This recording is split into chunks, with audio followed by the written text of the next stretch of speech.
If you enjoy these crime stories, don't forget to hit the like button, subscribe to our channel, and share it with your friends. Your support helps us bring more thrilling investigations and suspenseful tales to life. And if you have any advice for us, especially to improve our vocals, we'd love to hear your feedback in the comments. Together, we'll make each story even more powerful. That night, the city slept under a false calm. It was past 11 when the call reached me. "Malik Sahib, come quickly. A double murder, a husband and wife, both dead." When I arrived, the lane was already alive with fear. Neighbors stood at their doorsteps whispering, their faces pale like ghosts. Mothers pulled children inside as if the devil himself was roaming free. The house was small, yet inside, it held the weight of hell. The moment I stepped into the kitchen, the smell struck me, thick, metallic, suffocating. Blood. So much blood. And there, I saw her. Mumtaz. Her body lay sideways near the stove. Her throat was slit wide, as if someone had wanted not just to kill her, but to silence her forever. Her face was frozen, eyes wide, lips half parted. Even in death, she looked like she was still screaming. Beside her, her husband's corpse. He lay sprawled, a heavy wooden rod near his back, his spine shattered with one merciless blow. His eyes were still open, burning in rage, glaring at nothing. The walls of that kitchen weren't white anymore. They were painted with splatters of red, stains of betrayal, stains of violence. But then came the noise. "Pakro! Pakro! Catch him! Catch him!" The crowd outside dragged in a young man. His leg was bleeding. A bullet had grazed him when he tried to escape. His name was Rashid.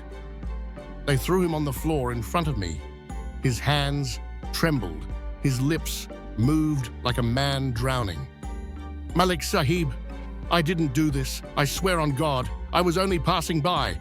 I heard shouts. I panicked. I ran. And then someone shot me."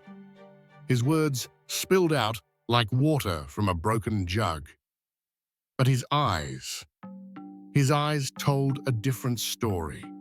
They darted left, right, unable to hold mine. Innocence never fears the gaze of truth. But guilt shivers under it. That night, I stood in a house where two bodies spoke louder than the man begging at my feet. And I knew this case would not end with a simple confession. No. This was the beginning of something darker. At the police station, Rashid repeated his tale 100 times. Same words, same tears. But repetition doesn't make lies true. Hours later, an old man was brought in. His hands shook with age, but his tongue carried a blade sharper than any knife. It was Rashid's father. He looked at me, then at his son, and with a heavy sigh he spoke. "Malik Sahib, this girl Mumtaz, we once sent a proposal for her, for my boy, but her family rejected us. They turned us away." The room fell silent. So, Rashid did know Mumtaz. His presence in her house wasn't coincidence. It wasn't fate, it was history crawling back from the past. I turned to Rashid. His face had gone pale.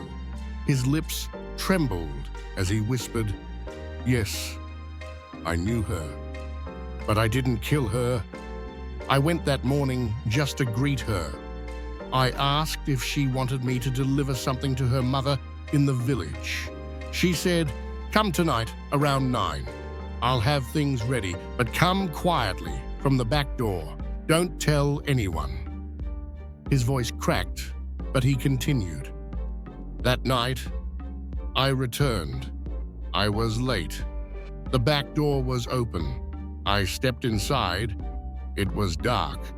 I called her name, Mumtaz, but no reply. And then my foot struck something soft. I looked down and he buried his face in his hands, shaking. It was her body, blood everywhere, and beside her, her husband, both dead. I froze. And then suddenly I heard shouts, "Catch him! Catch him!" Panic took over.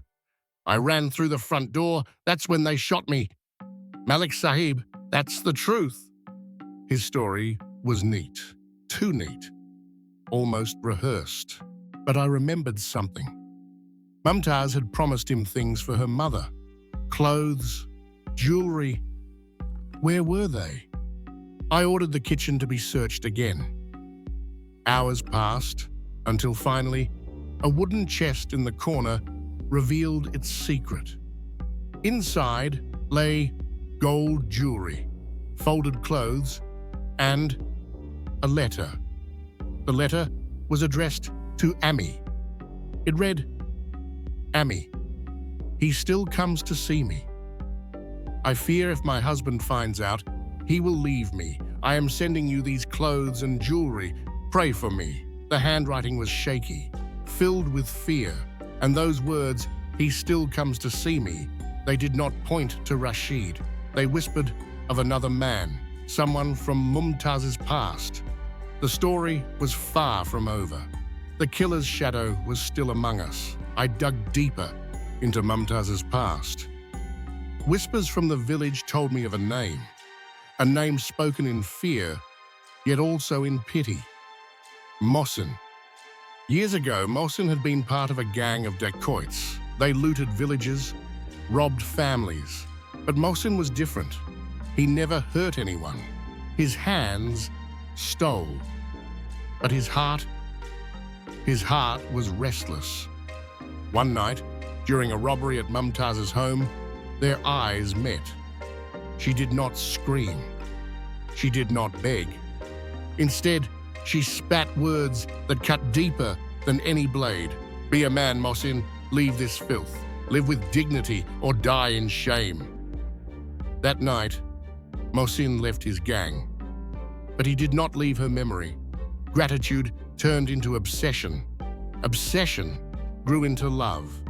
When her family rejected his marriage proposal, his heart broke. When she married another man and moved to the city, his soul shattered. But he followed her from the shadows. Then, one evening, a man came forward, nervous, shifting, his eyes avoiding mine. He was Shabir, a neighbor. After hours of pressing, he broke. "Malik Sahib, Mohsin was hiding in my house. The night of the murder, he left. He never came back."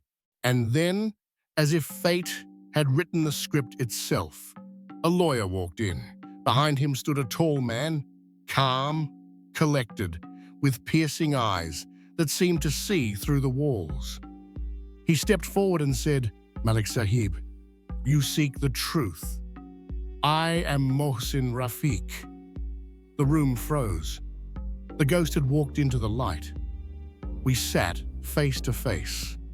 His hands were steady, but his eyes carried storms. I asked only one question. "Tell me, Mohsin, what happened that night?" His voice was soft, almost gentle. That night, I went to see her.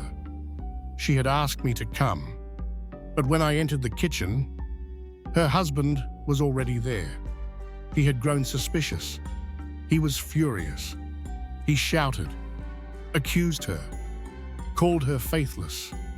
She tried to calm him, but his rage was fire. He grabbed a knife, and before I could move, he slit her throat. Mohsin's eyes burned with tears. She fell. Her blood soaked the floor. I froze, Malik Sahib. I loved her. I couldn't breathe. And then her husband, turned to me. His eyes were wild, like a beast. He'd come at me. I grabbed the nearest thing, a wooden rod. I swung, once, just once, and he fell. His back broken, his eyes never opened again. He fell silent, his breath heavy. I did not come to kill. I came because of a promise. She once told me that Mohsin never abandoned me. That night, I kept that promise, and that promise became my curse. The truth lay bare. Rashid was no killer. He was only a liar, caught in the wrong place at the wrong time. The real murderer was Mohsin, but he was no ordinary criminal. He was a man torn apart by love, betrayal, and fate. The law demanded punishment, but my heart saw a man who had already died 1,000 deaths inside. And so, as I walked out of that room, only one thought echoed in my mind. The world punishes crime, but who punishes love when it becomes a crime? The case was closed, but in my soul, it remained open.